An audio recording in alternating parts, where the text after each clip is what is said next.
Sorry guys, hey, coming at you here today, you know what it is, it's Sunday. Alright, so one thing with me, I've always went through life, and the easiest thing for me to do in life was be myself. I don't put on act to be around people. I don't put on an act for this YouTube channel. I don't put on an act to make my kids happy or co-workers happy. I just be myself. Either you like me, you don't, you don't. That's not my problem. I'm gonna come to you. I've always have, even before I was in church, come to you correct. I'm gonna always come.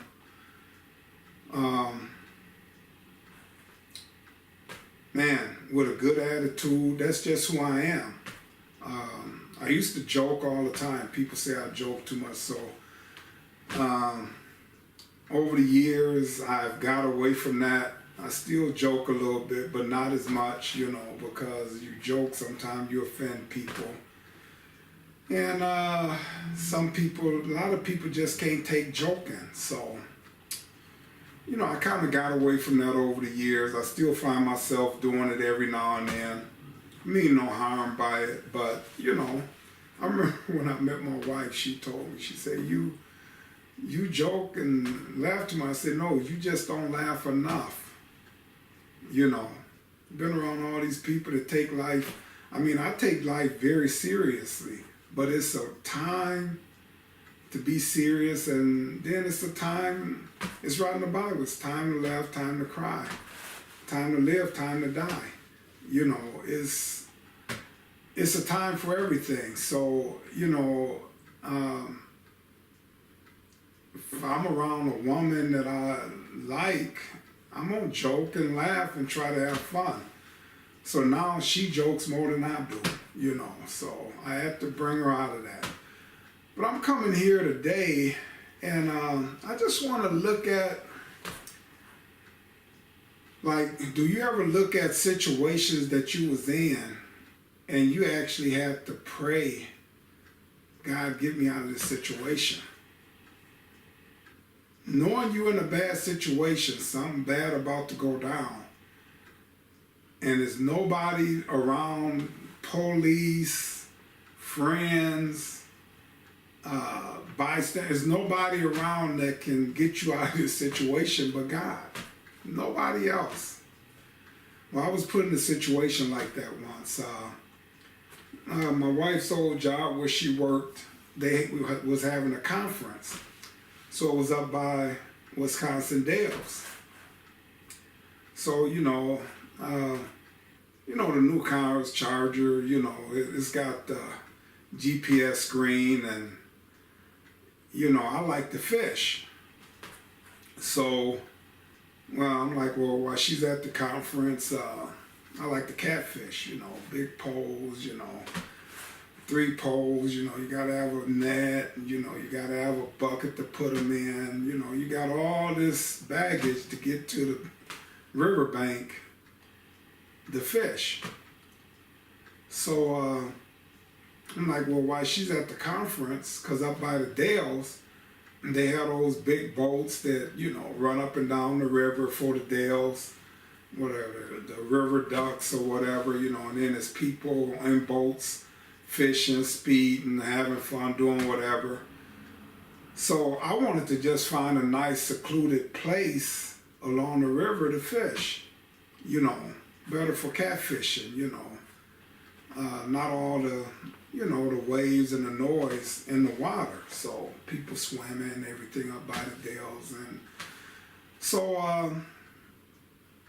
I took off, you know, told the wife, I'll be back later, call me once your conference is done, y'all done eating, you know, and everything, and then I'll come back up.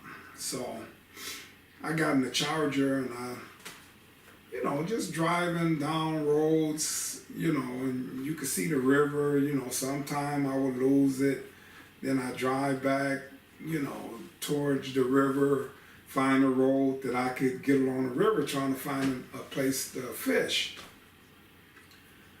So I finally found this spot, and it was a state park, but it was just a little bitty old thing, and it was real secluded, and you had to drive like city blocks. You had to drive a good city block, you know, on a little winding road, woods everywhere to get back in there.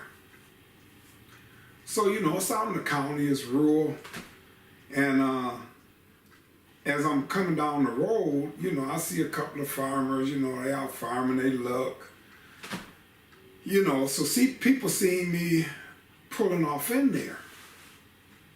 So, you know, me, I never been afraid of too much just flying. I'm scared to fly, and I don't want to get on a big boat out in the ocean.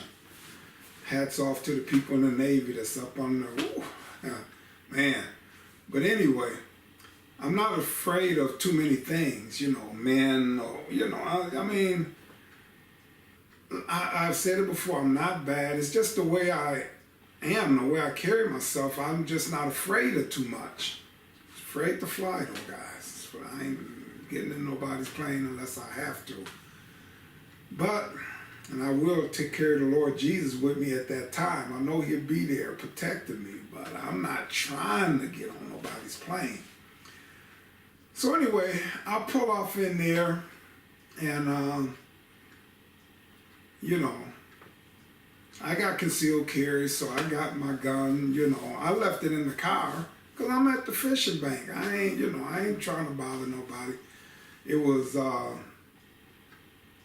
wasn't nobody. I think it was a guy packing up. He was leaving as I got there. And I asked him, you know, I was fishing. He said he didn't do that well and different stuff. So he ended up leaving. So, you know, I unpack, I get all my poles in the water, and I'm there about 20 minutes. You know, no bites. You know, catfishing, you got to be very patient. So I'm back there, and then this guy pulled in a pickup. So I'm there, you know, and I'm like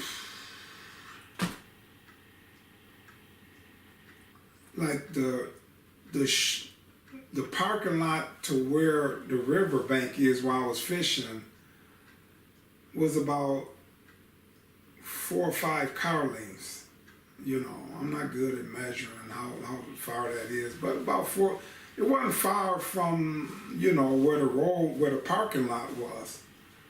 So normally, and I've been fishing for a lot of years, most times, if people pull in, even if they ain't fishing, they'll pull in and just roll down their window. I mean, it was fall. It was like a 60, 65 degree day that day. They normally pull up, and I mean, it was a spring. It was spring. It wasn't fall. It was like, you know, summer was right around the corner. So they normally pull up and they ask, hey, you catching anything? You know, and normally go up, talk to them or whatever, you know, just say no, and then they'll pull on off. This guy just pulled in and looked at me. Then he pulled off. So right away I said, man, you know, God put on your heart like this ain't right, you know. So I said, all right. I said, this ain't good. I'm back here in the woods, you know. It's nobody around, you know. It's farmland everywhere around this county, you know, little park, county park, you know. There's nobody around. So it just like that guy. I just said, no, this guy up to something. So it was just him by himself. He pulled off. So then I started packing up my stuff. So I took my little cooler that I put the fish in, I put it in, and I grabbed my gun, put it in my holster, And then I went down and I was, I had to reel all my reels, my poles in to take the bait off. You catfishing, you fishing with, chicken liver a lot of times, or shrimp. I think I had shrimp, chicken liver that day. So, I put the gloves on to handle the liver, and, so I had to wash, the hooks off and everything, so it takes a little time to get my poles in. So it took me about 5 minutes, and by the time I got all my poles up and I'm walking back to the car, 3 pickup trucks pulled in. So right away, all I could do was pray. And I said, Lord Jesus, only you are gonna get me out this hole back here. There's nothing I'm gonna be able to do to get myself out of this hole back here. Because I knew they was up to no good. So I put the poles in the trunk, closed the trunk, then I'm walking around to go get in my car, and they got out. It was like 5 guys, 2 in each pickup truck. And I could just hear, because like I say, it was spring, and I could hear somebody walking, the leaves crunching in the woods behind me. So they get out, and I'm just counting on Jesus at this point, so they get out, hey, what you doing? What you doing up here? I'm like, I'm fishing, And, I know how to handle myself, pretty well. So I made sure that I really just talked to them without getting smart. They had no reason asking me what I was doing there, but I knew it was somebody behind me in the woods. And in my mind, the way I think, like, this guy got probably a sight, scope right on my head, just waiting for the wrong move, or for something to happen, or for whoever to give him the go ahead to pop me. So I just said, I'm fishing. I said, my wife is up here for a conference, up at the Dells. I said, she's a supervisor over her department, taking care of older seniors, where are you from? I said, I'm down in Racine, the Racine Kenosha area. He said, Union Grove? I'm like, yeah. I said, my boss stay in Union Grove, He said, really? He said, what do you do? I said, I'm in construction. I drive semi-truck. So he said, John? I said, yeah, Tom and Todd. Yeah, they my bosses. He said, oh, I went to school with Todd. I'm like, yeah. I said, I'm a good guy. How long you been there?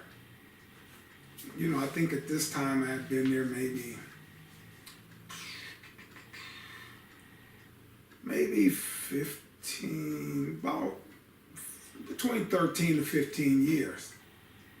So I said, at the time I knew, I just haven't thought about it too much, but whatever I told him, how many ever years I had been there is what I told him. So if I said 15 years, he said, oh, he said, they must like you. He said, you been there that long? I said, yeah. I said, I go to their family events, and they have me over, when they have parties, and, Christmas or 4th of July parties, the one we normally go to, family get together or whatever.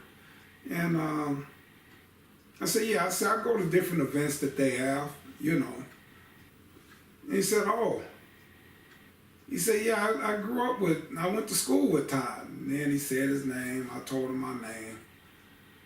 And he said, well, that's good. He said, tell Tom I said hi. I said, I'll do that. They took off, got in their pickups. The one guy was the only guy talking. I could tell he was the main person. And thank God he let that conversation go in the way that it went. So I'm just telling you guys. Now, I prayed when I seen these guys pulling up. I knew they was coming. It was already put in my spirit, like, this ain't right, you know. Now I got a cousin down south. He said, oh, you shouldn't put yourself. I said, I'm not gonna limit my life to saying I can't go somewhere. You know, I'm not gonna live like that, you know, but I do got sense enough if something ain't right, you know, because I'll be out in the county, I'll be by myself, and it'd be 3 o'clock in the morning, I'm out there fishing by myself, guys. I still do it to this day. Nothing's gonna scare me away from what I'm doing. God is gonna protect me. But I had to count on him that day to make sure I didn't lose my head. Because at times I will get upset. He never was coming at me disrespectful. Yes, asked me what I was doing there, and this is a state park. That could be considered disrespectful, but I'm not a prideful person. I don't let pride get in my way on anything I do in life. That would be my pride making me want to buck up to him. Common sense tell me I'm going to try to talk my way out of this, you know. And then also when I did do this, guys. When he was talking to me, I kind of walked on around and angled myself around where the guy couldn't, you know, he still could have got a good shot on me, but I tried to angle myself around where I would be able to try to get cover if things start going bad, you know, in front of the car. So, you know, I'm just, you know, wondering how many people that I've been in situations that they know they in a situation, they can't count on nobody but Jesus. They can't count on nobody but the Father to get them out of that. So I left, you know, after they pulled off, I left, you know. I figured it was 6 of them. They let one out. He walked in the bushes before they pulled in there, and, you know, because I heard him in there, you know. As they was pulling off, I seen them slow down and stop, like up around, like not really far from where I was. But God was all in that. He got me from up out of there. You know, I wasn't messing with nobody. I was just trying to fish. But you are put in certain situations. Life is life. People is people. You know, people have their agendas or whatever they're doing. Sometimes you can only trust in God to get you out of these situations, guys. So I just want to say God bless everybody out there. I don't know if you ever been put in a situation that you have to realize you can't count on nobody else but God. So everybody out there, you have a blessed Sunday. Stay prayed up. You in that situation, the Lord, He can bring you out of it. He can put things on people's hearts, change their mind. They might have came in there with the intention to do one thing, but God put their heart to do things differently than what they might have had planned. All right, God bless everybody. Have a good day.